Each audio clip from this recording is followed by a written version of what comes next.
when Baker Mayfield was in college, he was cocky as fuck, right? He was going around doing all these obscene gestures, all this crazy stuff. Shedeur ain't did nothing but put his wrist up. It really in college, it's the cars. Let's be real with you. It's not even social media. It's the cars, fellas. If you got a Scat Pack, a 392 Hemi, Hellcat, Urus, Lambo, Urus, bruh, slow your ass down. You can't just be good at football and think, just because I'm good, these schools gonna let me go. No, that's not gonna happen, bruh. Dion and Shedeur, and having that much confidence, stating that they, whoever is gonna get me gonna have to change their culture and the way that they operate and things like that. That was a real challenge to the owners. Oh, you thought this was a game, huh?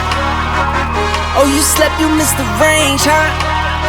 I don't switch sides. Yo, what it do? It's your boy Brock, and this is the Brockcast. I'm joined with my co-host with the most, Mr. Patty Pat Talk. Yo, what's good? Hey, we're talking about being successful for our aspiring athletes and our current pro athletes. Hosted by yours truly, Mr. Mike Brockers, first round pick, 11-year vet. We're talking about the real stories, real strategies, and real struggles on and off the field. Today's sponsors are Brock Brand Clothing. Be ready, opportunity comes knocking. And Ready Sports Drink. You want something great while you hydrate? Try Ready Sports Drink. This show is about more than just stats and contracts. It's about the full journey and business moves that you need to make to help build your legacy when the lights go out. So let's get into it, man. Today's show was definitely today's show is about a very touchy subject where we're talking about legendary versus legacy, or being legendary versus having a legacy. I mean, Pat, what do you think about, especially what we over this weekend?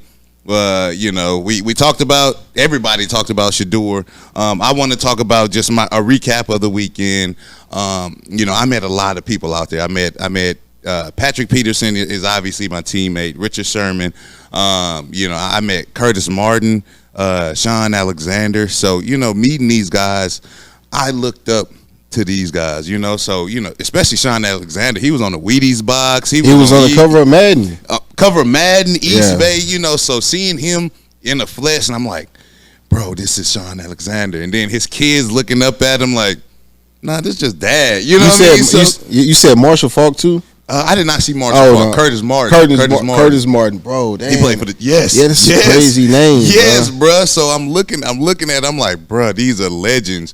And Curtis Martin said something. It was crazy. He was like, bro, we all legends. I was like, it took me a minute to kind of accept that, because I'm gonna be real with y'all. Like, I don't see myself as a legend, bro. I really don't, bro. And I was talking to my wife about this, because I know what legends do. I know what they sacrifice. I know what they give to the game, and I just don't want to take that away from them, saying that I'm a legend, just knowing how much they have put into this game. I mean, that just, it bothers me when people say, man, you're a legend. I'm like, but no, because I'm like, bro, I didn't do some of the things that Warren Sapp and some of these guys that that really are, legends in this game. Like, I don't feel like I did those numbers. I think I was just a guy who did his job. I knew I didn't want to, any plays that was made, I knew they wasn't gonna be made on my side, for the most part. But I don't see myself as a legend, and I look at these guys and I'm like, damn, but he's seen me as a legend. So that's why I had to work on just accepting it, because we all play this game, and, we give it our all. All right, so let me get on your ass real quick, because I don't want to hear this, bro, talking about I'm not no legend. When the Rams flew us out to a game to honor him as a Rams legend, and he's sitting here telling me that he's not a legend. Listen, bro. Playing 11 years in the NFL, bro, is not an easy feat, right? Yeah. You built a legacy for your name, bro, for you and your family, right? And the Ramley, they know. When they see 90, Michael Brockers, they know who you were. They know the work you put in. Your job wasn't to be Warren Sapp. Your job wasn't to be Aaron Donald. Your job was to be Michael Brockers. And like you said, you felt like you went out every day and did your job, and that's exactly what you did. That's how you stayed in the league for 11 years, bro. Because it's a lot of people who go out there and say, oh, man, I want to be this person. And then training camp, they done, right? Or their first year, they done. The second year, they done. And you made it 11 years in the NFL, bro, and you had a C on your chest. That is not an easy feat, bro. You don't have to be in the Hall of Fame to be a legend, as you can see, right? And then speaking of Hall of Fame, bro, whose jersey and helmet did they put in the Hall of Fame when the Rams changed their uniforms? Number 90, Michael Brockers, bro. Come on, bro. It was so clean. You didn't even know I knew that about you, bro. They put this man jersey, his jersey and helmet in the Hall of Fame whenever the Rams changed their uniforms, bro. So it's like, come on, man. I'm gonna gas you up all the time, bro. Facts.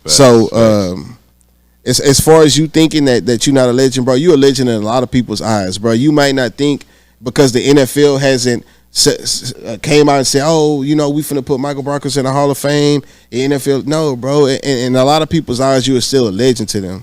Right. No, and I had to learn to accept the acknowledgement that people are giving me, because for me, I'm very critical on myself. I'm very critical on the game of football. I feel like I know good talent, good players from bad players, and guys that you just kind of went along and played their role.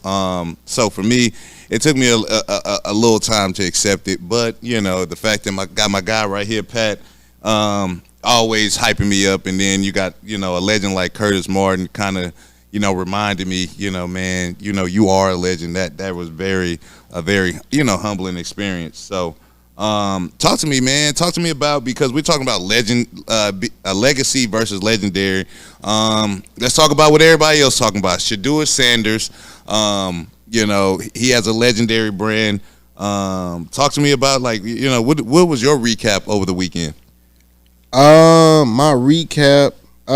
So first of all, let's dive into Shedeur's iconic brand, legendary, and how it's gonna shape his legacy on and off the field.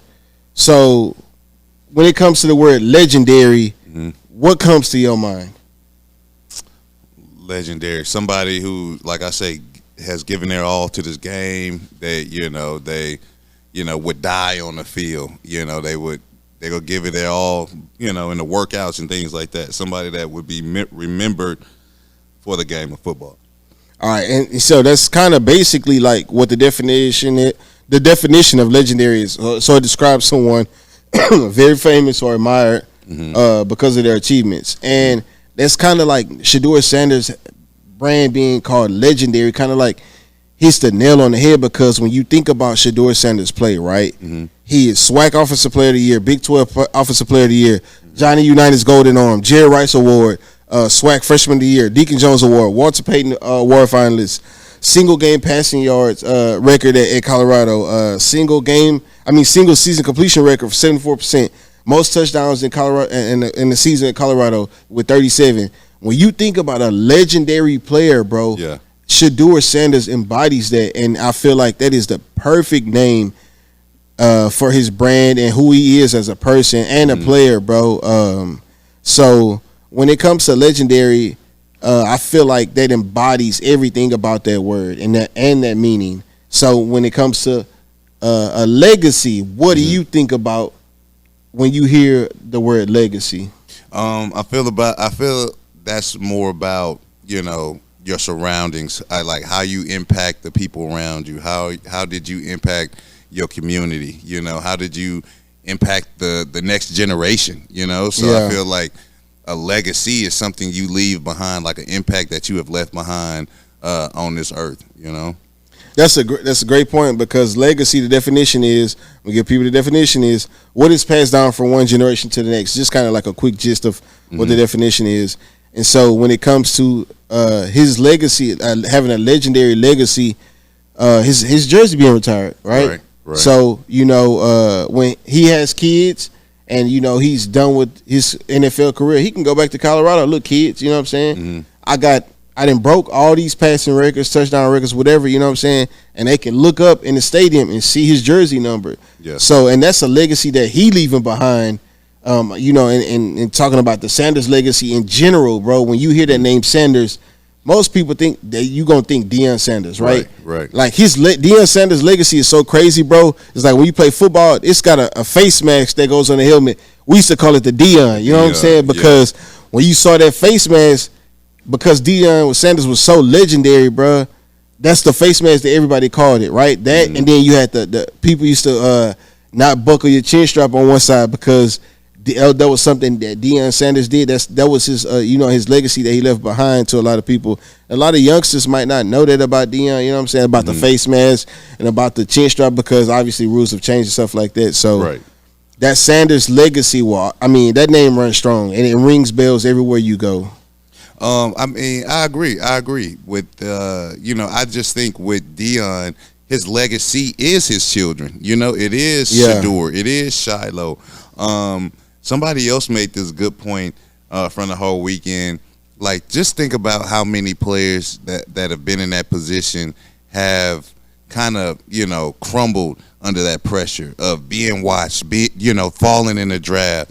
Like, I think it was a masterclass at how to handle pressure. It was a masterclass at not letting them see you sweat. Obviously, they are where they are. I made my recap after the first round on Instagram, just talking about how I think Shedeur should look at this from a different perspective. I think he should look at it from a everything happens for my good kind of piece. And the reason why I say that because people don't realize the first round picks have a 5th year option, and a 5th year option means the team gets a option to pick up your rookie, for you another year, pick you up another year under your rookie contract. So a lot of first rounders end up not getting paid after 4 years, and then you're looking at some of these 2nd round guys, some of these 3rd round guys, 5th round guys, whatever,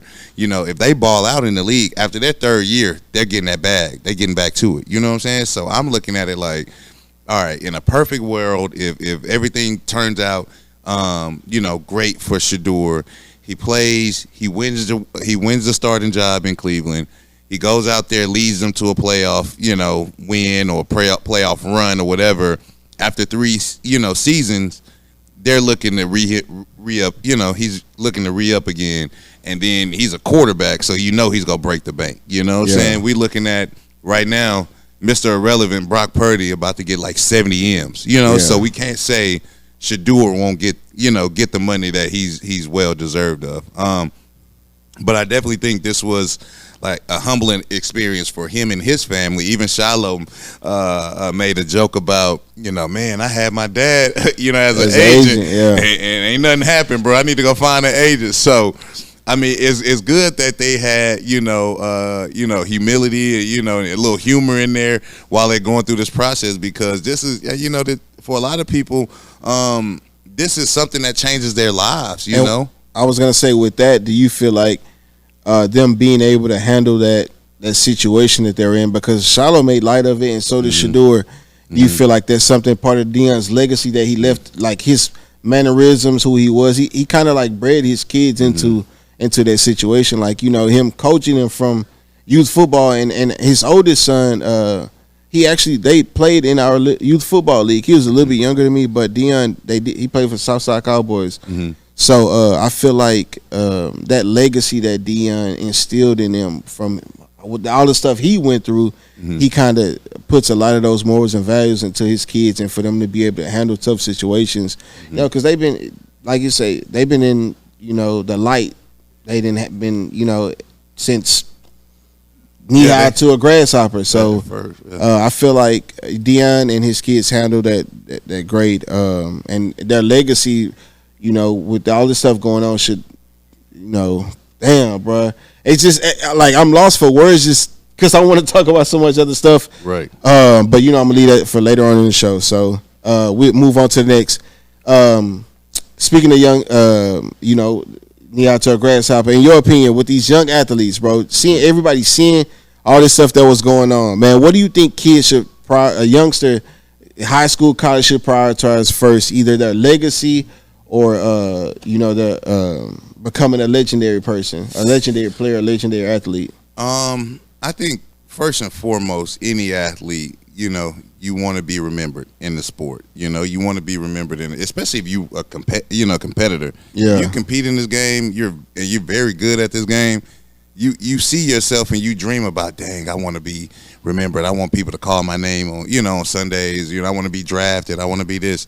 But you you start to pick up, your legacy probably midway. And if you get this opportunity to play in the NFL, let me not, everybody don't get to play in the NFL. But for me personally, I started to think about my legacy probably when I was married a little, early in the league. But when I start having kids, I start thinking about my legacy. I start thinking about, things that I wanted to leave for my kids. I start thinking about things I wanted to teach my children on, just, how to handle themselves, how to, just like Dion taught his boys, man. Yeah. Hey, if you're going to be confident like this and you're going to be running your mouth, and something happened to you, you still got to be able to stand up to it. You know what I'm saying? Yeah. So seeing them be able to, kind of take the punches and, roll with it, because the media was blasting them. Obviously, good media, bad media is good for them because their name is being heard. But for me, just watching them, watching that experience, and I'm like, dang, man, it must suck, because it seemed like during the draft, each, especially after the first round, each time somebody drafted somebody that wasn't Shedeur, you was like, damn. You know what I mean? Like, each time. So, for me, I'm just looking at, like, guys should definitely be focused on being a legend. First of all, be a legend in your community. I think that's a, thing that, I did without really focusing on. But, I came from the southeast, part of Houston. I went to Milby and Chavez. That probably a bunch of things against me saying, like, oh, yeah, you can't go to the league, or you can't go to, LSU out of these schools. But that wasn't on my mind. I was like, man, I want to be a legend. You know what I'm saying? If I do that, if I leave out of this hood, I'll be a legend in this community. And then coming back, doing football camps and things like that, I'm like, okay, this is my legacy. You know what I mean? So for me, I think it's very important for guys to definitely focus on, being a legend, because you want to be great at this game, but also you got to focus on how you want to, lead this game too, what impact you want to have on all the people that you interact with throughout your career. I'm going to just be real with you, bro. Like, my experience, right, from just being in sports, right? Mm-hmm. I started off, like, on the offensive line. Mm-hmm. My mom put me in football. I was like, man, whatever, you know what I'm saying? I ain't know what the fuck to do in football. I'm on the offensive line saying down, say hood. They like, nah, bro, you got to chill. Right. So next year, I'm a little bit bigger than everybody, a little bit faster. They put me at running back. Okay. I get good at it. Fast forward, some time go by. My grandma had these hedges in her front yard. Just quick story, right? Mm-hmm. My grandma had these hedges in her front yard. One in the middle, and then you had the guards, the tackles, and the tight ends. Like, the way her hedges in the front yard was set up was perfect offensive line. Like, the perfect setup. And every day, bro, I used to be in the front yard. Me and my cousin Johnny, sometimes we would run through them bushes, like, as pretending like we playing in a football game, right? And me not even knowing, me just innately just thinking, like, because I want to be so good in football, I'm working on my legacy, right? Right. I'm doing this every single day, bro. I'm in the front yard doing this. It's second nature now. My grandma hedge is getting toe up. Right. You know what I'm saying? She stop running through them bushes. You know what I'm saying? He done made bigger gaps in the I done made bigger gaps through the bushes. You know what I'm saying? And then it'd be times where I'd be in the front yard, nobody to play with. I'd be pretending like I'm running. You know what I'm saying? I'd be jumping and falling all on the ground like I got tackled and stuff. Right? Still working on my legacy. Mm-hmm. Right? Fast forward, I get to high school, bro. I never played middle school football. I get to high school and start going crazy. Right? Everybody, a lot of people who know me saw, like, how crazy I went to high school. Right. Right? My friends, they literally, people in my school used to just talk about me all the time, like how good I was, stuff like that, right? So even now, to this day, people who play football with me, they still talk, that's my legacy. They talk about how good I was in football, right? Right. They talk about, you know what I'm saying? It makes me feel good hearing people still tell other people, like, how good, like the kids I coach. I don't even know I play football because it's like I don't go around and brag about. But my friends, other guys who I hang around with, tell people, man, this dude was a legend, bro. You know what I'm saying? This is what he did. He did this. Go pull him up. Go Google him. This and that. You know what I'm saying? Me being them, telling them how much of a legend I was, and them pulling up my legacy, right? So, me just seeing that stuff and me telling these young guys out there, bro, it starts, mentally, right? Because if you're not mentally into this system, into this football, whatever sport you in or whatever you got going on in life, bro, it's not gonna work. I feel like me just being a realist, it's not gonna be able to work out. But first and foremost, right? And it's kind of like hard to explain coming from my view because I didn't make it to the league, right? I'm just going off like some regular nigga shit, right? So, and that's just kind of like my experience or my take on that legendary and legacy thing. What do you think when it comes to, like you say, we got right here, living your legacy every day? When you hear a statement like that, what comes to mind? Living your legacy every day. Living a legacy every day. Now that's kind of subjective. It's deep now. It's deep. Yeah. Pause. But yeah, it's subjective. Yeah. Because some people's legacy, no two people's legacy is the same, right? Right. But like you said, community wise, like you see AD, he doing stuff in the community, right? He's still working out. He's still showing people like, man, I'm active. You got Warwick Dunn, Shady McCoy. You got all these guys who are legends in the NFL and still building a legacy, and doing stuff for the community, giving back and stuff like that. And that's dope to me, right? My legacy, what I'm still doing. I'm still with the youth. I'm still, we putting on football camps and stuff like that. We trying to get into the NIL space to help these high school kids, and just things like that, bro. Like you say, that I feel like that helps with you building your legacy, and that's because that, like, later on down the line, my kids, when I my kids are older, I can show them like, man, this is something that I built up for y'all. You know what I'm saying? Right. This is what I was doing to help. And y'all can keep carrying that name on, the Miles family name on. After I'm long gone from. Right. No, I'm with you because when I thought about that and I seen it here. I'm like, yeah, you're, living your legacy every day. Like, what does that mean? And it kind of, for me personally, it's like, they say, what's your why? Or like finding your purpose, and I think that's where I'm at just in my career in life, to be honest with you, is just like, what is my purpose? I'm like, because you do things and you feel like, okay, I played the game, but you got to, especially for me, I've got to play at the highest level. And, now that I'm out of the league, I'm like, dang, I got to play at the highest level. What's next? And, you don't get no higher than NFL, So now I'm thinking like, okay, what impact do I want to have? And I feel like, even for me, just a quick story, I had one of my young bulls, Jay Frank, y'all don't know who he is, but I say y'all don't know who he is. You wouldn't know who he is if I said his full name, but I don't want to put him out there. But my guy, he called me. He was a young bull while I was at the Rams, and he called me. He was like, bro, I appreciate the time that you gave. I appreciate the time that you spent with me, and you showed me the ropes, and you showed me how to play different schemes and different things like that, because that left an impact on me, and now he finds himself in that same situation, being the older guy in his room, and that just made me think like, dang, that's my legacy. That's my legacy. Not saying that playing the game of football isn't my legacy, but I feel like how I impacted a lot of the young guys that I had under my wing. Yeah. And seeing all these guys, married to their wives, in good relationships, having long careers. And I just think that's so impactful because I felt like I made it a purpose for me to lead them the right way, and, seeing all my guys, Morgan Fox, Sebastian Joseph Day, some of these guys that I truly had under my wing, and they're successful and they're still doing their thing. They're still, with their wives, and they're having, great lives.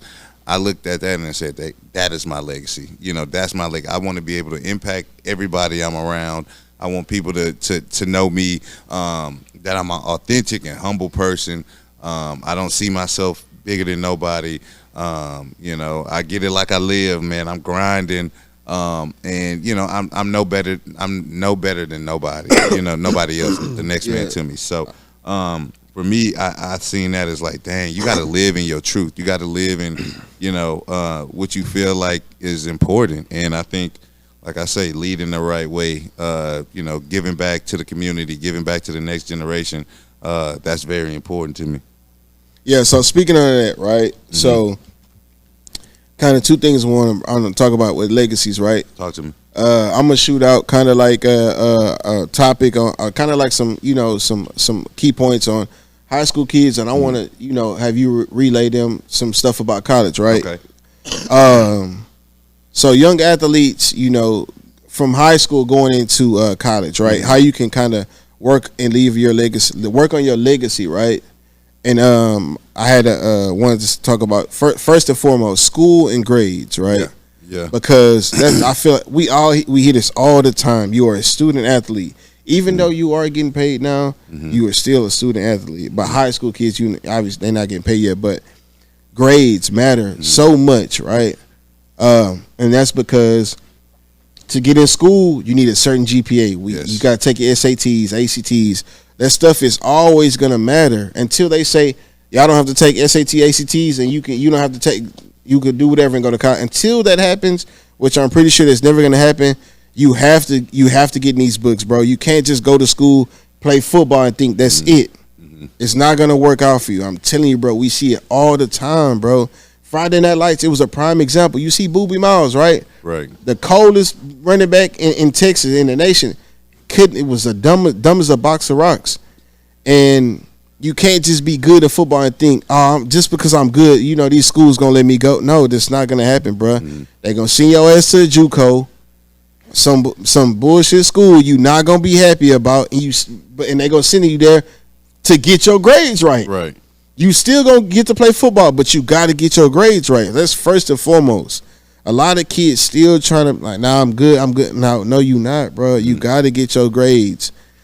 Secondly, working out and in the weight room, right? I mean, you notice I still haven't said nothing about playing the sport, right? Yep. You got to get in that weight room. Bigger, stronger, faster.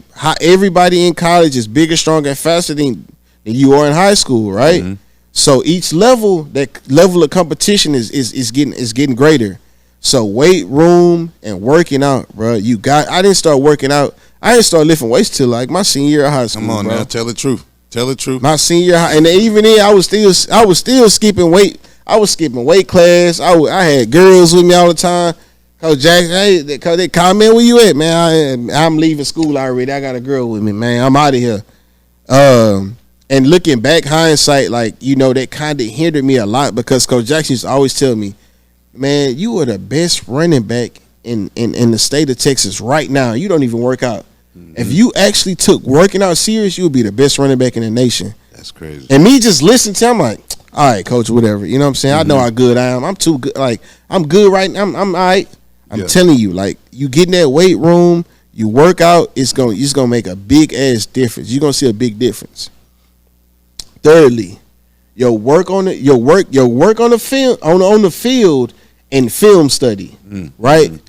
So if you pretty good on the field, right, it's easy to go watch film and see everything you did that's good. Right. That's the easy part. Like but what about when you fucked up, right? Because ain't nobody playing a perfect game. Nobody. So you get in that way, you get in the film room and you study it. You fix all your weaknesses. My weakness was pass blocking, and that's a lot of running backs' weakness. Yeah, pass blocking. Let's just be honest. I was cutting everybody. I'm gonna cut. I just tell you shit. If you blitz, if you come back here free, I'm gonna fold your knees backwards. That was my saying to everybody, right? But and it got to the point people start jumping over me, right? Because I'm diving at people's legs, or they'll sink the easy way out. Yeah, I'm taking the easy way out. But you know, that was my. You can't. It got to a point where you can't cut everybody. Right. So, you know, working on your weaknesses, man, because it's easy to show everybody how good you are when you're doing stuff good. You know, work on your weaknesses, watch film, study other people mannerisms. You can kind of like little tidbits and stuff like that. And that's just in high school. And lastly, bro, become marketable, right? People don't think about that. You don't think about that, right? You can't just go think now because it's NIL, right? Mm-hmm. Companies not just giving you an NIL just because you good. I got to be able to put your face somewhere. Mm-hmm. You can't be coming in college and be you an asshole and think I'm just finna plaster your face all over my company. Come on, bro. Mm-hmm. You need to become marketable, right? You can host a youth football camp. You don't have to have a big name to host a youth football camp. Right. You can kind of get with your high school football coach, some people like that. Like, hey, coach, I want to host a youth football camp, right? Mm-hmm. And give back to the youth. Hey, coach, I want to volunteer. Let's have a car wash. Let's have a team, some stuff like that, right? Become marketable, bro. And lastly, bro, watch what you post on social media. Yes, bro. sir. Watch what you post on social media. I know everybody want to be lit. Everybody want to be fired up and all this crazy stuff. But, bro, these teams, these coaches, these colleges, these NIL people, they're watching what you put on social media, bro. Mm-hmm. You can lose money before you get to college based off of what you posted on social media. Y'all want to be throwing up these little gang signs and doing all this little crazy stuff, bro. Y'all got to chill, bro. I'm telling you, now I'm just speaking from that. This is me just outside of this ain't no home. This all homeboy shit, right? Ain't no. I'm trying to get y'all to know. I don't care about none of that shit, bro. Like, y'all got to be careful what y'all be posting on social media. All that fighting and shit, like, don't be doing that, bro. Like, that shit crazy. Because these people is watching, bro. Not the NIL deals, these colleges, like your peers, little kids, because a lot of little kids is on social media now. Y'all got to be, because you never know who's watching, bro. Mm-hmm. So, you know what I'm saying? Like, nah, I'm with you, and I agree. Because I'm gonna take it as far as because I played in the league, and now I'm out the league. So when you talked about your first topic was grades, right? Grades. You talked about grades, and I would say grades are very important because, when you playing in the sport, you at an early age, you're in high school, you're not thinking about what happens after football is over. Football is gonna come to an end for you, or sports in general. Let's be real. Sports in general, you're not gonna be able to play whatever, besides golf maybe, but you're not gonna be able to play sports till you 40, 50 years old. Everybody can't be LeBron, So you have to focus on what are you gonna do after football? What do I like to do? What do I like? Do I like real estate? For me, it was real estate. Do I like owning the business? Do I, what do you like to do? You got to figure that out. You talked about grades. Secondly, you talked about, and this is towards college athletes getting ready for the league. This is towards college athletes getting ready for the league, because you still got to think about what my grades. You still got to go to class. You still have to be eligible to play. You talked about weight room. Weight room is very important. While I was at LSU, I took the weight room very seriously, because I was with Coach James at Milby and went to Chavez. Shout out Coach James. He kind of instilled in us, like, working out was, you can't do football without working out. So I definitely had it in my mind that working out was important, because you remember when I was at Milby, man, I was at Milby. That was my first time working out. I couldn't do 135 pounds on a bench press, and I was crying because I couldn't do it. I was crying, bro, because I was just shaking. And Coach James, one plate on each side. Coach James gonna make you add weight. Add weight, and I was, and I couldn't do it, and I was struggling, and I was crying because it looked bad for a big guy like me not to be able to lift 135. So, but that I was not a quitter. My granny ain't raised no quitter. My mom ain't raised no quitter. Granny ain't raised no quitter. So I showed up every day voluntarily. Some guys was missing. Some guys was missing the volunteer workouts. I was showing up, making sure I was getting 1% better each day, and it turned out to help me. I did the same thing when I transferred schools. When I went to LSU, I showed up to all the voluntary workouts, and look at me now, man. I played 11 years in the NFL just based on being strong, continuously being able to be on the field, because they don't tell you, and when you get to the league, usually they tell you, your best ability is availability. I don't know if you heard that sign. Greatest ability is availability. Your best ability is availability, and that pretty much means your best job is to be able to play. You can't be in the training room. You can't be hurt. So working out is very important especially to the game of football. You need to be strong while you out there. You know what I mean? Thirdly, you talked about What was your third topic? You talked about going to class. On field, watching film, and watching then your film. own film. Obviously watching film. I learned that from AD, just watching film and learning your little nuances. Even the guys in college, I know you guys are going to class. It's a lot, but if you can just get on your pad, watch film on your own, watch your opponent. Maybe you going against a certain offensive tackle or a certain DB or whatever. Watch his little mannerism. Get them little key pointers on what you can do to have the advantage, like don't let anybody, outdo you while you can be watching film, things like that. It's definitely your choices. You talked about being marketable. Networking is very important. I'm seeing the benefits of networking now. While I was in league, while I was playing, I was so focused on making sure I, had my production that was up, making sure that everything was together. I didn't really focus on networking. Now I see how important, putting yourself out there, being marketable.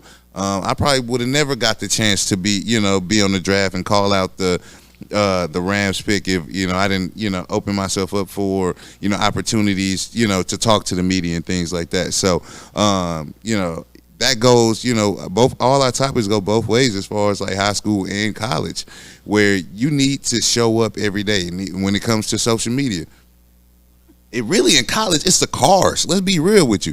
It's not even social media. It's the cars, fellas. If you got a Scat Pack, a 392 Hemi, Hellcat, Urus, Lambo, Urus, bruh, slow your ass down, please.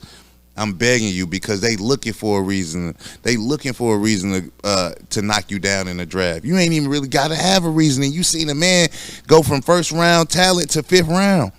So don't give these people a opportunity to take no money from you, because if they do have the opportunity to take money from you, get you cheaper, that's what they go do. This is a business, and fellas, we got to remember that.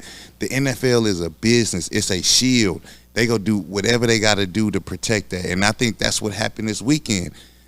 We Dion and Shedeur, and having that much confidence, stating that they whoever is going to get me gonna have to change their culture and the way they they operate and things like that.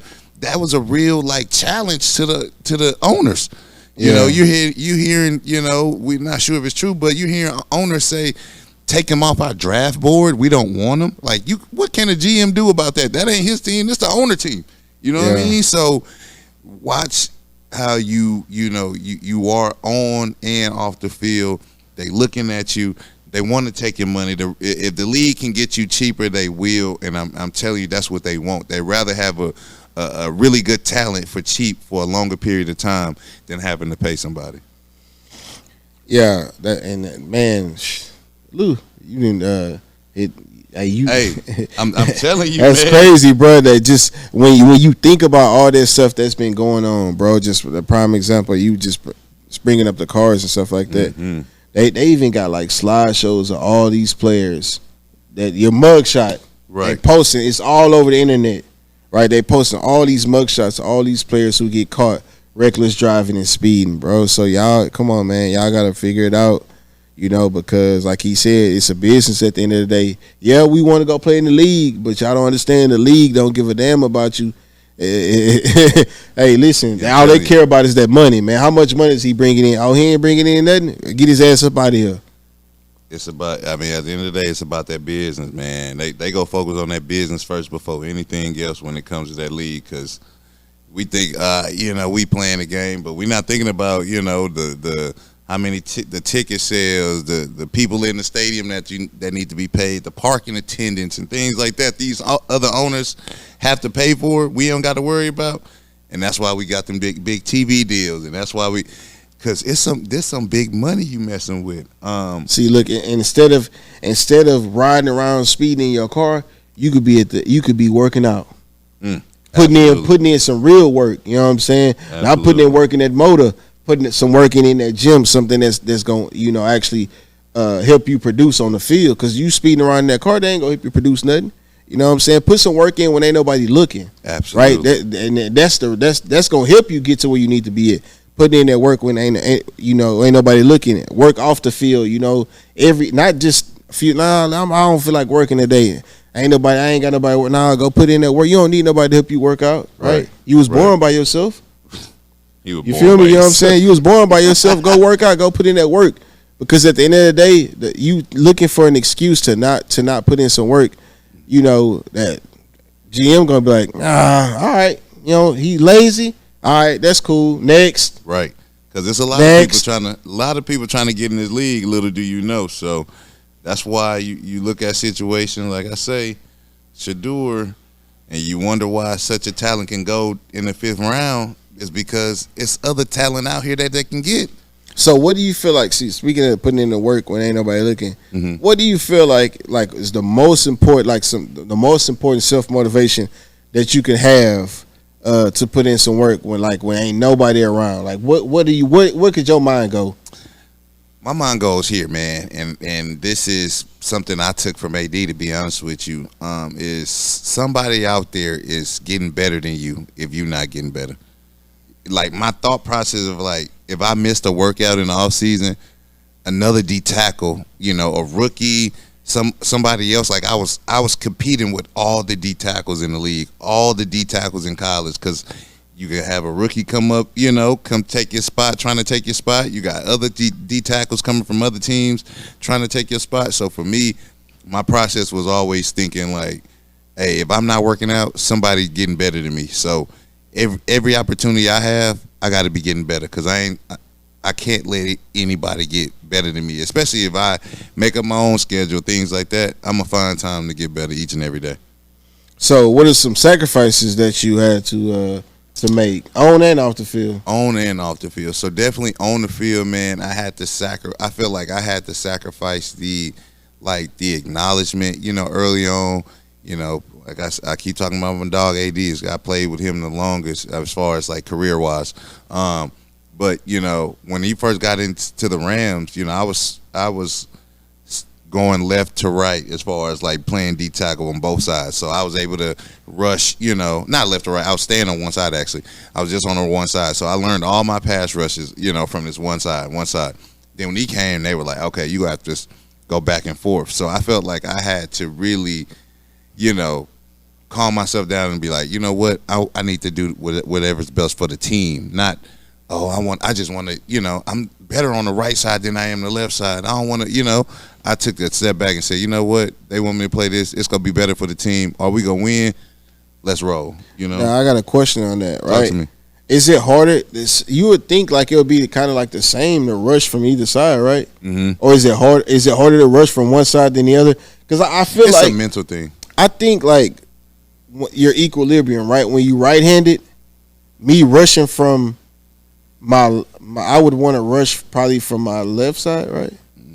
It depends on what hand you got down. It's really I don't want to say it's difficult, but when you're working on one side, you're working all your rushes. You're going this way. You're going this way. So you get used to flipping your hips that way. You get used to doing all your moves from one side. Then when you go to the other side and you try to do them, you're like, oh, I don't feel this. Yeah, you feel off. I don't feel right. You know what I'm saying? So, you know, sacrificing like, okay, I want to sacrifice, you know, my play, you know, because maybe I probably felt like I could have made more plays at what I was doing. Me being comfortable. So sacrificing that. I feel like off the field, definitely you sacrifice time. You know, I've missed a bunch of birthdays, a bunch of family reunions, you know, people, you know, passing all the time. You know, you miss like the important things in life because you're so focused and you're so in tune with the game of football or whatever you're doing. So you lose sight of like what's really going around you because, you know, football for a lot of people is an escape. It's an escape, you know, to get away from the real world. So for me, that's what football was. So missing a lot of time away from the family and things like that, that's what you sacrifice off the field. So, with your legacy, right, your everyday legacy and stuff being on and off the field, it's like, were you chasing anything during that time? Like, were you chasing fame or were you just chasing like, man, let me just I want to have a legacy that people can remember? Or are you just chasing like, I know it wasn't fame because it took me forever to get you in front of a camera. So, you know, what was your thing that you were chasing like while you were playing football?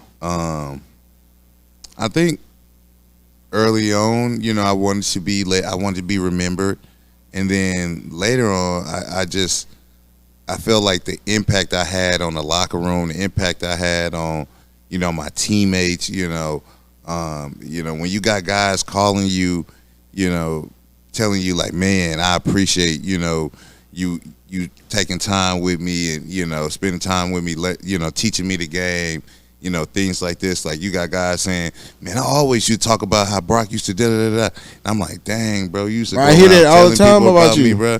Like, that's how impactful I was to people's lives. Like, I made people continue to talk about me even if they wasn't even on my same team. You know what I mean? They all in the New York Jets or over here, and they like, bro, I still talk about you all the time, how we, you know, you broke things down, da-da-da-da.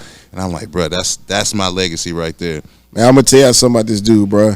Everywhere we go, right? And Drew can attest to this. Everywhere we go, bro, dudes be like, oh, Big Brock, bro, what's good, what's good? Hey, man, then they'll give us a little short story, man. Y'all don't even understand, like, then they'll tell us something that Brock did, some little funny thing he did, or how they helped him or something like that. And I'll be like, bro, you don't understand, bro, how crazy, like how many people's lives you done changed. Probably just with, even if you just teaching somebody just one little thing or something like that, and it's probably something they didn't already remember their whole career, and it helped them out a lot. So he don't even understand how important he is to a lot of people that didn't play football. And I got to keep reminding him of that all the damn time. I need it, bro. I'm too humble, man. You know, I don't think of myself, like I say, I don't think of myself better than nobody, bro. I just learn, made mistakes and learn, bro. Speaking of, okay, that's cool. So learning, right? Making mistakes and learning, right? Mm-hmm. So throughout your career, right?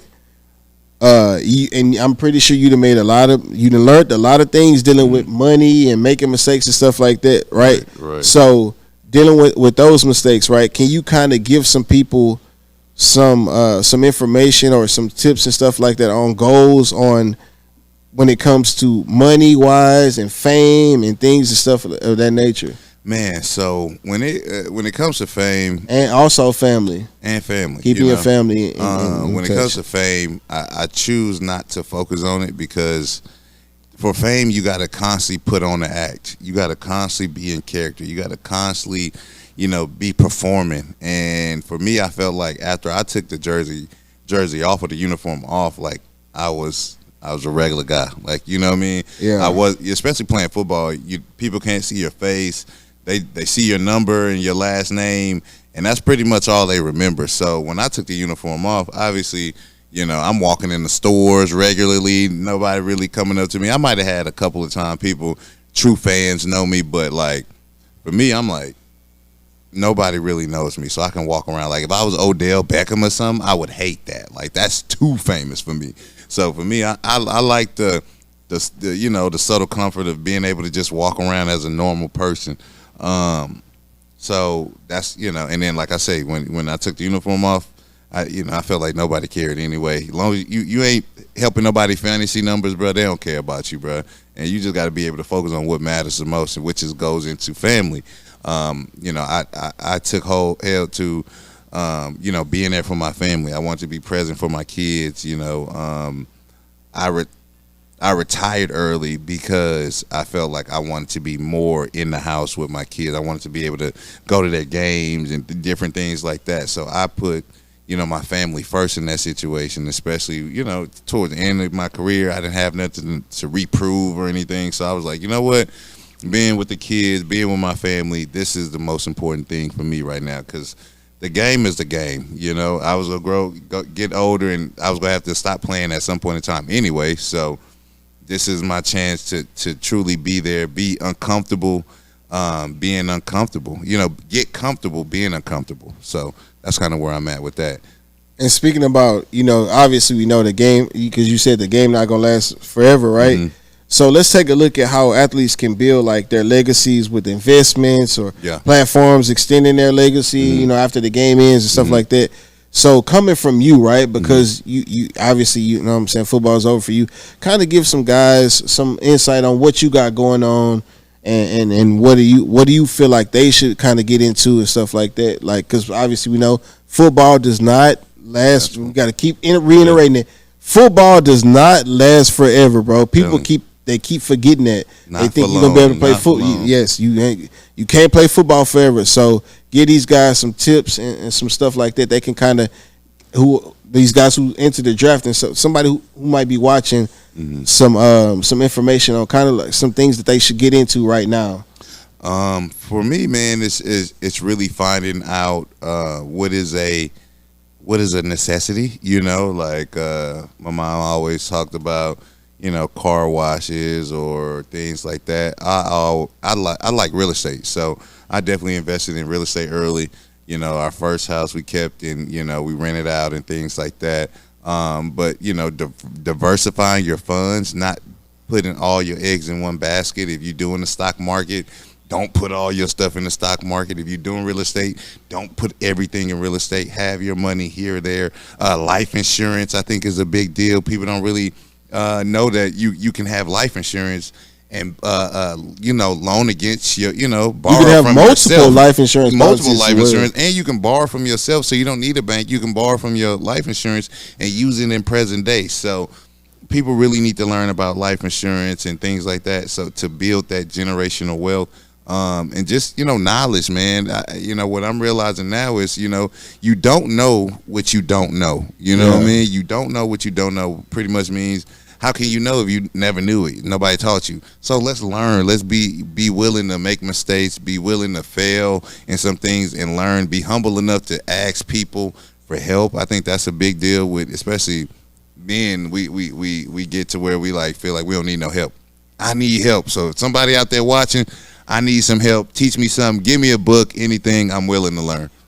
That's some good insight, brother. So man, let's get into how was your draft week, man? Like some funny encounters and what, like, I want to hear about the draft week with Michael Brockcast. Yeah, man. So I mean, I enjoyed myself doing the draft, bro. You know, it was in Green Bay, so at first the opportunity came to me, and Yo's was like, you know, hey, you want to do the draft this year? And I'm like, yeah, sure. Where is it? She was like, Green Bay. I was like, like my face turned up a little bit. I was like, Green Bay.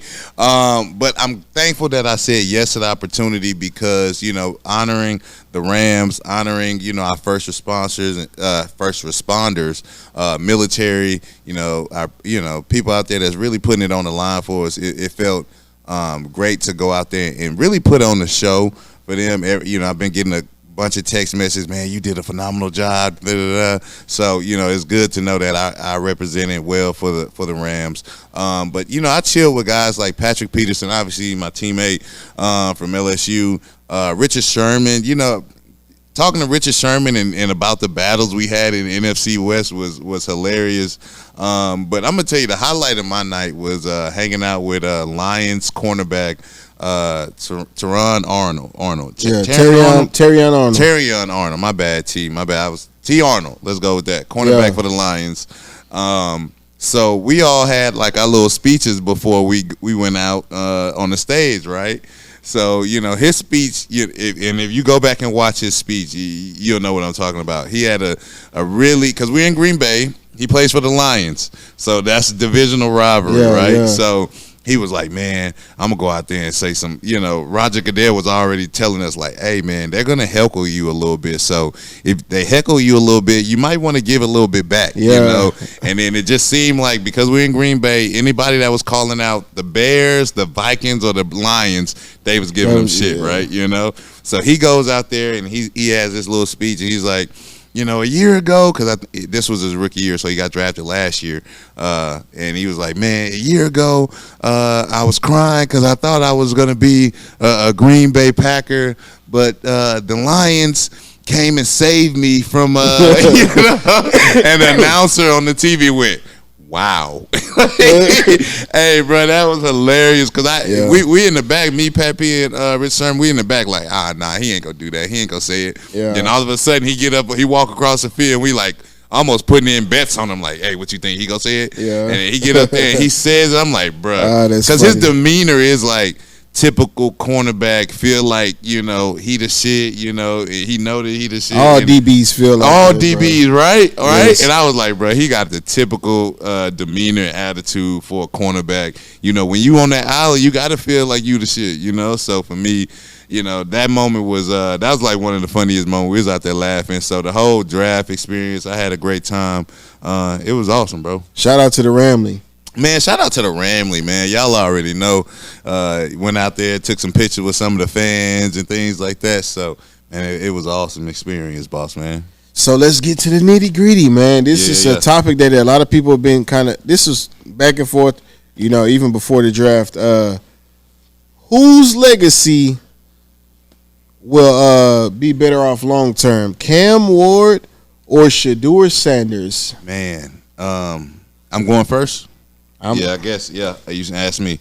I'm gonna say this, man. It truly depends on the dedication that they put into the game.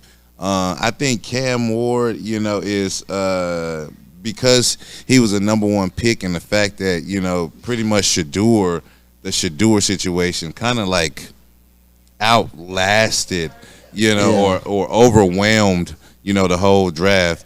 No, you can come in. It overwhelmed like the whole draft. I just felt like Cam didn't get the due diligence he needed. He didn't get the love that he truly needed because he wasn't. The Shedeur was just falling, and nobody was talking about Cam Ward being from the state of Tennessee, going back home, being drafted number one, and things like that. So, all in all, man, I wouldn't be surprised if Cam Ward had a great career, but I wouldn't be mad, or sad if Shedeur didn't. I wouldn't be mad or sad if he did. It's just like it all depends on knowing that I played in the league and I played in the NFL. It truly depends on how much they put into the game. Bro, my take on this is watching Cam Ward in college and watching Shedeur in college, because they both obviously went to multiple schools. Mm-hmm. My thing is this, bro. This is what I'm always going to hold against Cam Ward, bro. Okay. You quit on your fucking team, bro. What you mean? Talk to me. In the bowl game, you went out there, played, got the record, and quit, and your team lost.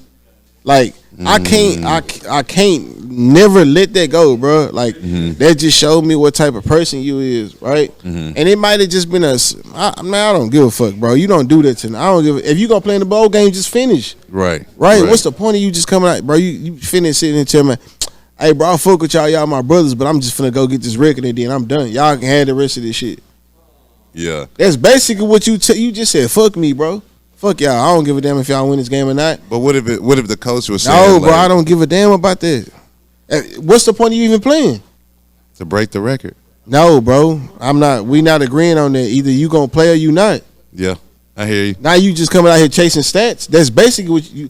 Yeah. Oh, you want us to help you chase stats? Yeah. No, bro. That's not what you do. Is we bad boys. We ride together. We die together. Yeah, right. Yeah. So I hear you. And then all the shit you be talking, like when him and Shedeur, you see them videos of them working out together. You talking all this shit to this man. You like really be down. Like it really be kind of seeming like some hate a little bit. Like I'd be like, hey, bro, like God damn, it's okay to like y'all joking around and shit, but like you be like trying to make him look like shit. Like nah, bro. Me watching the videos, I'd be like, bro, Shedeur, bro, hey. Cam will have to see me, bro. Like, nah, that's not how you talking to somebody you fuck with, bro. Yeah. You really just downplaying the fuck out of him. Like, nah, bro, I'm good on that. But it depends on how you how Shedeur responds. But when you see them, Shedeur be really like Shedeur. You could tell he not like Cam. Obviously, like he seemed like he got a little hood in him. Yeah, Shedeur and them, they didn't come from that. Yeah. They didn't come from, you know what I'm saying? Like Cam, he always said, yo, bro, you always had. So what? That ain't got nothing to do with how I play football. Yeah. Right? Yeah. So you be trying to dog them and make him look bad and shit, bro. I don't like that shit, bro. But as far as we'll see. As far as their careers and stuff like that, like, I hope they both have a, he in Tennessee, so you gonna have to see us. Man, hey, you gonna have to see the Texans, bro. See, the thing about with him getting drafted to Tennessee ain't never really had a good job drafting quarterbacks. And I'm gonna be honest with you. Let me tell you the second team that ain't never had a good job drafting quarterbacks. Cleveland. It's the Browns. So they both went to the two worst teams that you can go to be a quarterback. I'm not gonna lie to you, bro. H-Town, we kind of fucked off a bunch of quarterbacks too. We gave $72 million to a dude just because he was 6'8". Yeah. So and you know, when you look at some fans' jerseys, that list can be just as long as the Cleveland Browns. Like we ran through quarterbacks. We thought we had one solidified with freaky man Deshaun Watson. Yeah. You know what I'm saying? But he fucked that off. I don't know what all transpired with that, but you know, freaky man out there in Cleveland, you know. But now we got somebody that's rock solid with CJ Stroud. But man, listen, bro. Cam Ward, Shedeur Sanders, congratulations to both of y'all. Yes, sir. Even though, you know, Cam Ward, I feel like he be hating this shit a lot. You know, I hope both of y'all have, you know, good careers or whatever. Y'all both black men, so I ain't finna really just downplay it. But for sure. Cam Ward do be feeling like he throwing a little hate and shit. Hey, I like the little banter though. You know what I'm saying? I like a little competitiveness. That's cool, but goddamn, bro, you be trying to degrade him and shit. Like he do be like, hey, that's why you wear two, because I'm the one. I'm like, man, what that shit like that cool, but like, man, I don't know, bro. Hey, nah, but I mean, for me, it's all about, like I say, how they respond, man. You know, because obviously Cam Ward probably hot that, you know, Shedeur got all the media attention. That's not my fault. I understand it's not his fault, but it ain't it. Cause listen, am I stopping you from having a cameraman? No, I'm not. But Cam Ward say I'm a football player. So what? Nigga, so what? Make yourself marketable, bro. Like I said earlier, make yourself. You can't be mad because this man made himself marketable. Yeah. You see, he made himself marketable and he went 5th round, and this man ain't marketable. But listen, we gonna get into that later because that's Hey, I'm telling you. So look, and also speaking of, you know, the NFL draft, with that came, it was some bullshit going on. It was some security breaches, right? I want to some security breaches. It was some breaches of security, man, because there was some bullshit. My boy Shedeur got prank called. The receiver from UT. He got prank called. I feel like that's some bullshit, bro. Yeah. If these phones were sent out to all these players, only people got the numbers of GMs, bro. The one guy said, "Oh, I left my iPad on the table. It was unlocked, blah, blah, blah." Bro, come on. That's some bullshit, bro. Right. But what you think, he gave it to him? You think he just giving out numbers? Bro, I'm saying, like, his son is saying, "Oh, I just looked and saw Shedeur Sanders' number," and, oh, come on, bro.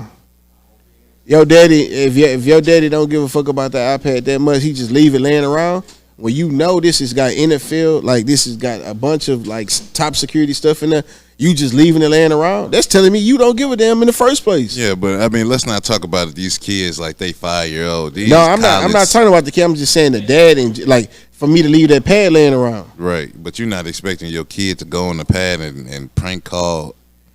But if you got stuff that's top secure, like, and why is the pad? Why was it unlocked? Like, do it. How long do you got the lock open for? Like, that's another question I had. Or like, this college student can unlock it. He know his dad code, so he unlock. Yeah, but why your son got your code if you know it's NFL stuff that's top secret on there? Right. No facts. Yeah, because he can give anything. He can give y'all plays away. He can. Yeah. Right. Yeah. You know what I'm saying? Anything can happen. If that's given to you as a coach, bro, there should be consequences to him because this is your family. As an owner, you making us look bad. You making me look bad as an owner because you working under my umbrella. But of course, ain't shit gonna happen to him. I doubt it. No. You know what I'm saying? And then the kid didn't give a fuck. They recorded themselves calling him, bro, and then posted the video. That's a double. I don't give a fuck. Right. That's like prank calling me and saying whatever. All right, you don't give a fuck about me. You just fuck with my feelings now. You record it and then post it. Like, I don't care about getting in trouble. I don't give a fuck. I know ain't nothing gonna happen to me. Yeah. I know ain't nothing gonna happen to me or my daddy. You saying something now, Pat? Hey, listen, bro. That shit. And then the other kid who got prank called. Like, that's just overall all the way around NFL. Y'all do some investigating or something gotta happen, bro. You want somebody to be reprimanded? Yes. Yeah.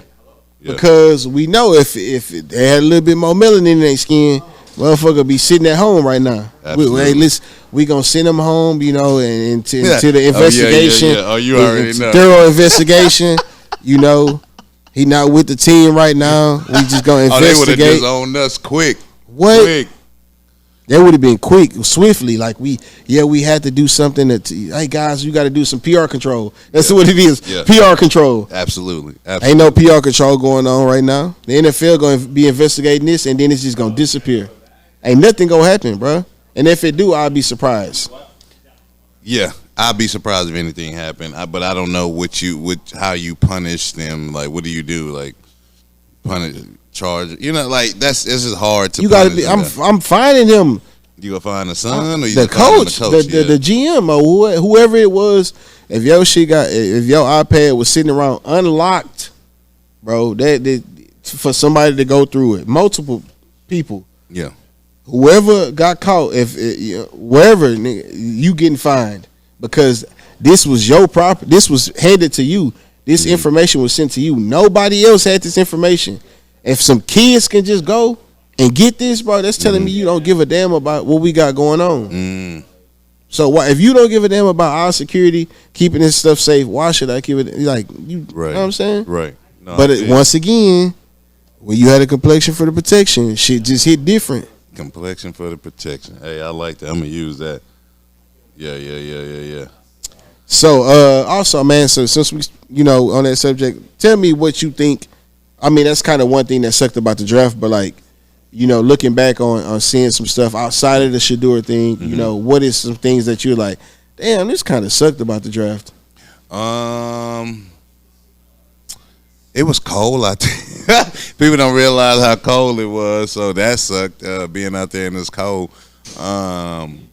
But other than that, man, what sucked about the draft? I think what sucked about the draft, and I think we touched on it a little bit, but it's just like Cam Ward didn't get the acknowledgement that I feel like he deserved for being a number one pick in the draft. Like they spoke about him a little bit, but it wasn't like, oh man, this guy went number one. He's this and that. Like everybody was just worried about where Shedeur was going to go. It's crazy for me to even say what sucked about the draft and then say don't talk about Shedeur because they literally made the draft about Shedeur Sanders, bro, and this shit was embarrassing, bro. Yeah. And that's all they talked about, and it's like each time they kept showing his little party, and he wasn't getting drafted. I was just like, damn, bro. Like, and you know what's crazy though? I kind of feel like they knew that he might slide because instead of them going to the draft, they chose to stay home with family. Right. So they probably had some type of idea like, we might go second round, so let's just go and chill at the crib, right? But then second round, pick 9, right? Mm-hmm. The Saints, we know y'all need a quarterback because Derek Carr is hurt, right? Carr, yeah. Saints, right? They pick, they don't get Shedeur, right? So that goes on. So people like, all right, y'all, Mike Tomlin, that's our boy. Yeah, he gonna get. Had a dude record a video. Today my birthday, man. Shedeur Sanders gonna be a Steelers pick. He like, what the fuck? Nope. Pick after pick after pick. Now everybody like, hold on, bro. Yeah. Ain't no way. First round finished. Boys like, it was unfathomable to me to like be like, hold on, bro. He really didn't get picked in the first round. Yeah. So now you start hearing people, he really wasn't that good of a quarterback. He wasn't. I told y'all, people hating. Now the hate. Here to come the haters to the comment. All of a sudden, I know. I told y'all he was sorry. He ain't do blah blah blah. But this man got all these accolades, right? But he's sorry though, right? Second round come, and you was there. Like, what was the reaction like from some of the people like as the rounds going on? Bro, it's just like I said, bro. It's just each person that got picked, you just like like each time, like you just, if it wasn't Shedeur, you just felt bad. You like, dang, I know they need anybody need a quarterback now. It was like, man, you seen second round, he didn't go third round. I was like, I don't even want to watch it no more, bro. It was just that bad. Bro, Tyler Shook get drafted before Shedeur Sanders. That ran me hot. I was like, And then they kept showing that bullshit ass throws he was making. No. When he was finna get tackled and he just flung that. Bro, that one, and the combine one had me weak, bro. Oh, that combine one, bro thought he made a badass throw. Why that weak ass shit you did, dude? Show off his arm angle. He didn't threw it sideways. Look, hey, you know when he threw it, everybody say, oh. Hey, bro, you make that noise that you throw, you know it's a bad. Bro, seeing that bullshit, bro. And we talked about this earlier. Greatest ability is availability. Yep. This man been hurt damn near every year of his college football career, bro. You chose a motherfucker who can't stay healthy. Right? Okay, that's cool. All right, good. You know what? That's what y'all want to go with. All right, fine. Right. Then you draft a running back that played quarterback before Shedeur Sanders. Are we talking about this just the Saints? Jalen Milroe. No, I'm just going off of the quarterback still. Okay. Jalen Milroe. Before. Shout out Jalen Milroe from the H, bro. You know what I'm saying? He went to the school I fuck with, Bama. But let's all be real, bro. Jalen Milroe is. I'm not even finna go. Athlete. He an athlete playing quarterback, they bro. don't got no position. He just put athlete. You're an athlete. He an athlete playing quarterback. And it's just, listen, Jalen Milroe, I don't want you to be mad at me or not, bro. I'm just being real, bro. You should have not got drafted before Shedeur Sanders, bro. I don't give a damn what sport this was, bro. I don't give a... Listen, man, I'm not trying to hear that shit, bro. Yeah. Jalen Milroe, Tyler Shook, okay. All right, y'all want to take them too? Cool. I know Shedeur going the next quarterback. Yeah. Dylan Gabriel. What? All right, bro. See, listen, I'm not gonna give Dylan Gabriel no slander because I'm also an Oregon fan. I watched him play. Right, he's a pretty decent quarterback. I'm not gonna say he undersized. Yeah, he undersized, but he did what he had to do in college. Right. I hear you. Nobody really was talking about him draft boards and stuff like that. Nobody was talking about him. Right. He gets drafted before Shedeur Sanders. Right. To the Cleveland Browns. I'm like, all right, so we know he's not going to Cleveland. They just drafted a quarterback. Right. Round after round going by. Cleveland Browns on the clock now. 144th pick. Cleveland select Shedeur. What? Didn't even make sense. Didn't even make sense. They just picking something. So then after he get picked, now you start seeing Colorado players get picked. Right? Jimmy Horn, Will Shepard, Cinnamon Craig, Charlotte. So it's like, it just felt so scripted, bro. Where they was like, all right, bro, Shedeur, they got him, so we can get some too. So it just felt so, bro, this whole situation felt so eerie, bro, and it looked so obvious, like, and then you hear the stories come out, the owners were saying, take him off y'all draft board. I don't want no player like that. Yeah. What? Yeah. So you don't want a confident quarterback, right? You want somebody who just gonna come in and just, yes sir. Like, no, bro, your quarterback is the leader of the team. Yeah. Because without him, let's be honest, bro, without the quarterback driving a vehicle, we don't get nowhere in that car. No. I don't give a damn how good your defense is. And I've been on plenty of teams without no quarterback, so I know you can't get nowhere without no quarterback. Bro, and just to see the bullshit that was going on, and they made the entire draft, and people only watched the rest of the rounds because Shedeur Sanders wasn't getting picked, right? So that just lets you know the magnitude of his legendary status that he had, bro. Ain't nobody watching the 4th and 5th, 6th, 7th round in the NFL draft because half the time them players don't even make the roster. Right. They getting cut right away. So a lot of them be fill-in positions, right? You got a 53-man roster. We done drafted 20. We done got 20 players in the draft. Right. They not all making a team, bro. Nah. So to see all that shit, bro, and to see all this shit that was being said, all the slander, you can't talk about his play, bro. I don't want to hear that. He held the ball too long. He was patting the ball, bro. Y'all just looking for anything. They look for anything because then they start showing like all the other quarterbacks. Every quarterback pat the ball before they throw the ball. Pat the ball before they throw. So it's like y'all, you really reaching. So it can't be his gameplay. And then they go, in 2024, his dad said this. I'm not my daddy. Right. So now you holding what my dad said against me. That's not logical. I can't really see like me not being drafted because of my dad. Like because we didn't seen this, right? But then it's the complexion for the protection. Archie Manning said, "Listen, my son going where I want him to." Everybody was like, "All right, okay." Right. Nobody said shit. But then Deion say the same thing, right? I want to be there and make sure my son go to the right situation. Mm-hmm. Everybody want to talk shit about him. We saw this happen before with LeVar Ball. Mm-hmm. But you see with LeVar Ball, he had a vision for his kids, right? Right. All his kids successful now. You can't be mad at a dad for a dad for being there. Right. But then you get mad at a dad for not being, like, you can't win, right? Can't win for losing. Yep. You can't win for losing. So as far as all those people talking shit about Deion and it's Deion's fault, blah blah, man, I'm tired of hearing that shit, bro. Because that man is an involved father in his kid's life. Absolutely. He could have easily said no and left. Yeah. Right? And not been around his kids. He could have did that a long time ago, especially with the feud him and his mom, him and his and the mama got. Because they don't, like, listen. They can't even be in the same area.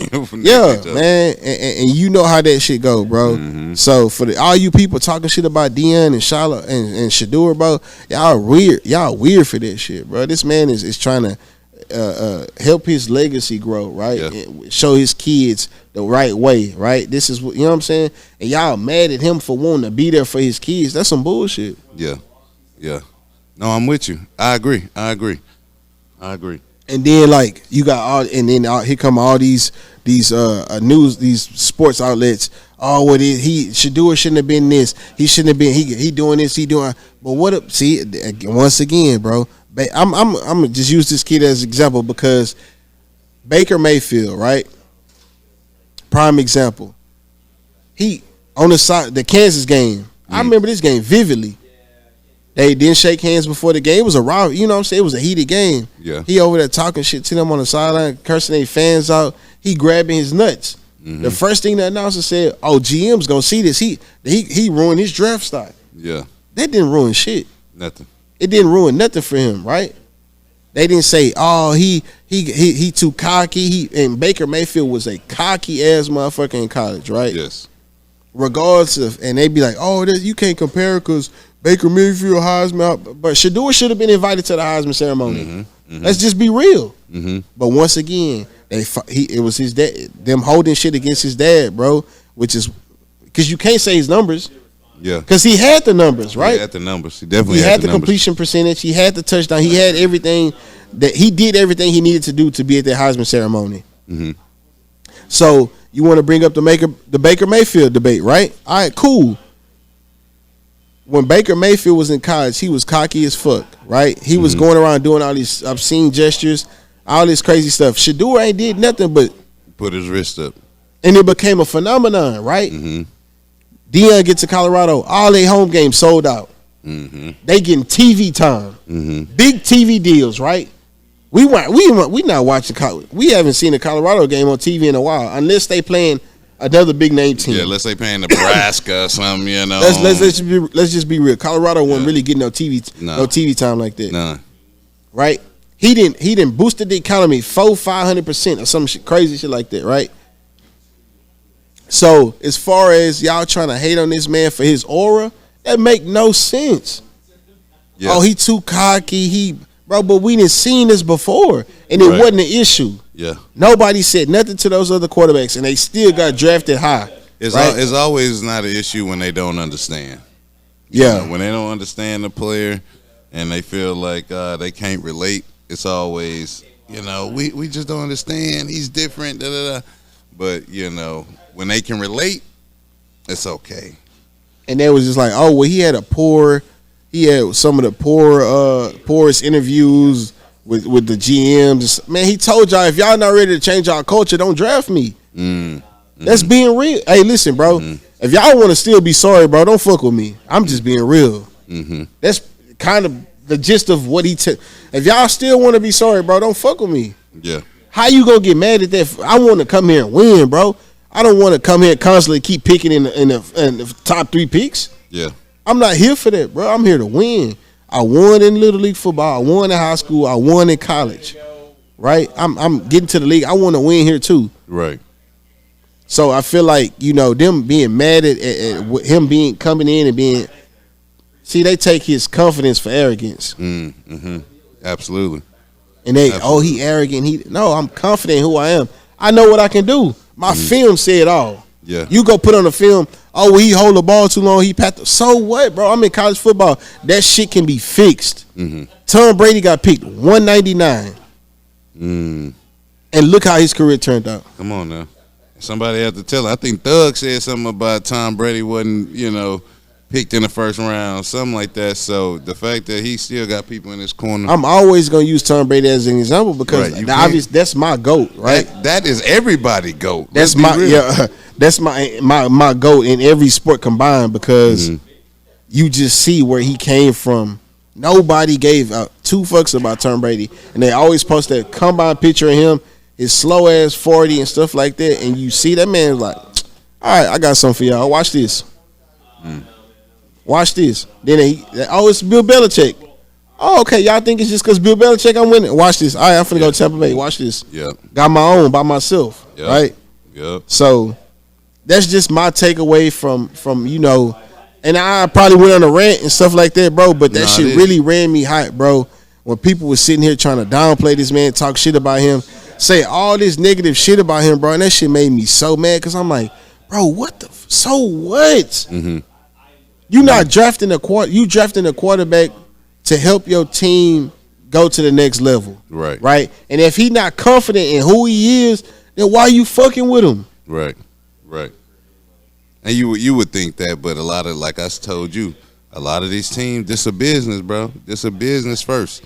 And a lot of these owners and a lot of these GMs and things, they go uphold that shield before they do anything. So if they want the shield to look a certain way, they gonna make sure it keep a clean. But do you feel like the NFL was threatened? Do you feel like they might have been threatened by the Sanders family and what they bring? No, I think they were definitely probably turned off by how the Sanders family thought they would go be able to control things for sure. Because if you owned a team and there's a player and his dad said, you go change your team if you draft me. Like, how would you feel? You got to change your team if you draft me. But I don't think you're saying you got to change your team. He's saying if y'all not trying to win. If you not trying to change the culture, bro, right? But you think about this, though, Mike. You coming into the locker room, right? I play for the St. Louis Rams now. So look. Come on, let's remember that. Yep, you're right. Damn, you're right. You did. Right. So think about this. You as a vet, right? So let's say Shedeur Sanders goes to the Rams while you still playing, right? In the peak of your career, right? And you see, like, are you gonna try and help protect him from all the media? You see all this stuff going on. You gonna try and help bring him under your wing? Like, look, bro, hey man, look, don't worry about it. I'm a vet. I'm gonna look out for you, bro. This is kind of like the things you should do, the stuff you don't say, blah blah blah. Help him with some media training, right? As the OGs on the team, I feel like that's what OGs should be doing, right? Helping these younger guys with some of the stuff that they got going on outside of football, right? So the OGs can help him out. He's gonna have all this media attention. So what? The OGs on the team gonna look out for me, right? Right. Hey, now he ain't doing no media today. No media today. We good, y'all. What y'all got at? You know what I'm saying? Yeah. You can talk to me. I'm good. What's up? I'm free. Yeah. So stuff like that, and then Sanders family think no, man. This man is really looking out for his son, bro. Just like Archie Manning did, and there wasn't an issue then. Right. That man told y'all, don't draft my son. How he said it. That's another thing. Deion was just saying, I'm gonna be there for my son to make sure he go in the right situation. Archie Manning basically told him, fuck you if you draft my son, we not going. That's basically what he said in a nutshell. Don't draft my son. Pretty much. Why teams let Shedeur fall in the fifth round in a draft? Do you what do you think? Your speculation. I know we kind of touched on it, but like, what do you think, like, is your take from that whole ordeal? My take on why teams let him fall, bro, outside of, that they felt like, well, it was just basically, let's just basically say, they trying to teach them a lesson. Like, Yeah. It was nothing more than that, bro. Yeah. I'm gonna show them that they don't run us. Right. Like you much. say, they're Shield, bro. Mm-hmm. Nobody bigger than the Shield. Nobody. And they fucking Nobody, buddy. The owners told them, take them off y'all draft boards. Yeah. Take them off. I don't want them here. Right? But when the GM drafted him, he was just like, people was like, y'all didn't seem happy. Why y'all They seem happy? seemed happy like, the whole draft though. They literally Cleveland was just like, we seemed we were a little tired. Man, shut the fuck up with that shit, bro. I don't want to hear that shit, bro. y'all got Pat over here hot. I'm but tired. Literally Cleveland was just doing we're a little that tired, man. Shut up, bro, with that bullshit, bro. Because y'all probably was just like, oh fuck it, y'all was in a owners meeting. We'll take him then. Y'all just drafted a quarterback. No, we'll deal with it. We Cleveland. We'll deal with it. We had Johnny Manziel. Yeah, right. We can handle it. And that's how ironic it is, because it's like Cleveland and quarterbacks just don't go together. And then for them to draft a whole room, they got drafted two quarterbacks into a room that already had 4-5 quarterbacks. You got Deshaun Watson, who's still on the roster, Joe Flacco, Kenny Pickett, Dylan Gabriel, and Shedeur Sanders. Them two just got drafted. 5 quarterbacks in that room. So it's kind of how the breakdown gonna go, right? They kind of talked about it, right? Joe Flacco getting reps with the ones. Kenny Pickett getting reps with the 2s. Mm-hmm. Dylan Gabriel and Shedeur Sanders gonna have to split them 1, 2, 3 other little bitty reps that somebody else might get. Yeah. But then with the 3s, them with people who on the edge, who fuck around don't even make the roster. Right. So how can I show, even in preseason, I'm not gonna be out there with no ones. Mm-hmm. So how can I? You put me in a fucked up situation already. So now they just give people a reason. I told y'all. That's why he slid. Right. That's why. Look at him, bro. But they not knowing half these motherfuckers I'm throwing the ball to, or these offensive line, they gonna be in the UFL. Or they gonna be walking the street somewhere. Yeah. Or somebody practice squad. The practice squad, probably most of it. My thing with that was, like I said, he has to be looking at this whole situation as an opportunity to kind of like challenge himself. You know, like, hey, bro, you got drafted in the 5th round. It is what it is. The damage is already done. How you go work yourself up out of this? How you go work your ass off to get up out of this? You know what I mean? So knowing the playbook, learning, like you say, you want the playbook now. Like, I got overnight that playbook now.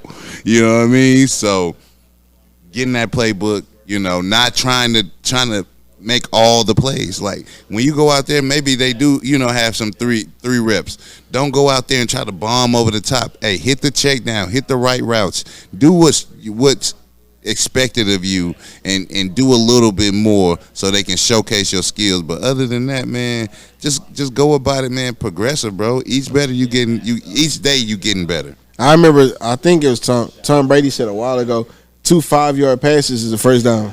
Hey, that's all you need. That's all you need. 10 yards. 2 5-yard passes is the first down every time. And people, talk shit about Tom Brady. He'll nickel and dime you all the way down the field. Absolutely. And have you tired as shit because he just hurry up on the ball. Oh, nickel and dime, hurry up on the ball, on the ball. And have you breathing. And one thing about him is he always had running backs that could catch the ball out the backfield. Yep. Because I'm going to hit my check down. That's fine. I don't have to throw the ball 60 yards down the field. Because you know what? I could throw it out to my running backs, or I could throw a quick curl route. Right. And I'm gonna make sure that I got people in the game that can kind of move us down the field. 5 yards every play, that's cool. Right. That's cool because you know what the defense gonna start to do? What's that? Man, he just throwing it short, bro. Let me step up a little bit. Let me step up, man. Oh, he's still throwing short. Let me creep up a little more.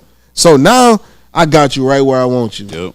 Yep. So as far as that, Shedeur, man, I hope it's not the ideal situation for you, right?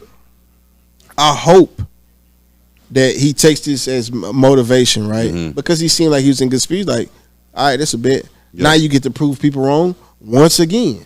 Because you fuck around. He can fuck around and really get that starting job. Joe Flacco, him and LeBron. Listen, bro, him and LeBron the same age. Yeah. They both 40, right? And you see the difference between two. Right. LeBron's still hooping like he's 20. Joe Flacco look 40. Right. Kenny Pickett, Football different. journeyman, he can't stay on one team. You know what I'm saying? So he ain't been shit since he did that fake slide. Right. So he ain't did shit since. Yeah. Kenny Pickett, and then you got freaky man, Deshaun Watson. I don't know. He can't even walk right. He in a boot still. He done tore his Achilles. Right. And you got Dylan Gabriel, another rookie. You gotta win out. So he could possibly become the starter. You know what I'm saying? By week 5, 6, 7, whatever. Right. Joe Flacco, a whole ass nigga, bro. We didn't already seen what type of person he is when it comes to people trying to be a mentor. So you might as well go and call him out because he know you coming to take his job. He probably on some bullshit right now. Why y'all draft the quarterback, bro? I thought I was finna be the man, bro. You 40. Right. Get your old ass on somewhere, bro. Let somebody else play, bro. Absolutely. So his bitter ass, he probably mad or whatever, but you know what I'm saying? Whatever, fuck him. You know what I'm saying? Shedeur, you young. They drafted you. You know what I'm saying? Come in, bro. Do your thing. Show what you got, bro. And everything else take care of itself. Get to that bag after that third year, man. Get to that bag.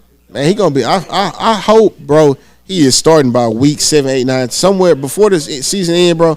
I hope he is starting, bro. So he can. That could be a middle finger to everybody, bro. Yeah. Man, so to all our listeners that, that heard us talk about being legendary versus legacy, think about what's going to be your legacy. Think about how you can set yourself up through life, what you're doing through life. Don't be afraid to fail. Don't be afraid to make mistakes. 1% better each day. I got that from Sean McVay, and it stuck with me because you 1% better each day, man. You just progressively getting better. Last but not least, man, for those who watching the show, man, make sure you like, share, and subscribe. Send to your friends. We want to hear from you guys. Let us know what's going down. And for those who've been rocking with us from the beginning, y'all know the motto. Don't get ready, stay ready. Peace.